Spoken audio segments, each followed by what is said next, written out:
बहुत समय पहले की बात है। सूर्यनगर नाम का एक समृद्ध राज्य था।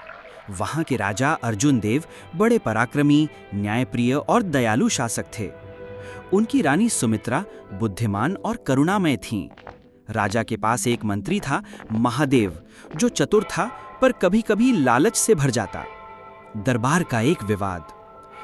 एक दिन दरबार में दो व्यापारी आए।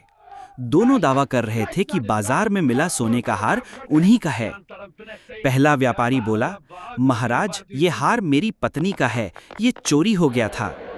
दूसरा बोला, नहीं महाराज, ये हार मेरी माँ का है, इसका असली मालिक मैं हूँ। राजा उलझन में पड़ गए। मंत्री महादेव ने कहा, महाराज, हमें हार बेचकर उसका धन दोनों में बांट देना चाहिए, मामला यहीं खत्म।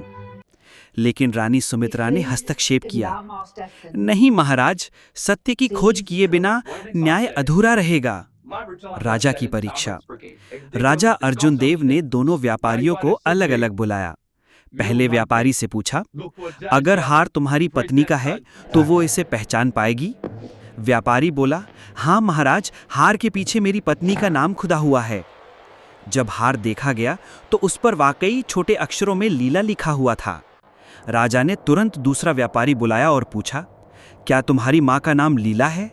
वो व्यापारी घबराकर बोला, हाँ हाँ महाराज। राजा को उसकी झूठी नजरें पहचानने में देर न लगी। न्याय और इनाम। राजा अर्जुन देव ने घोषणा की, ये हार पहले व्यापारी का है।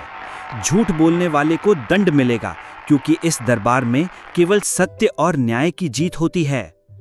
रानी मुस्कुराई और बोली, सत्य की पहचान कठिन हो सकती है, पर असंभव नहीं।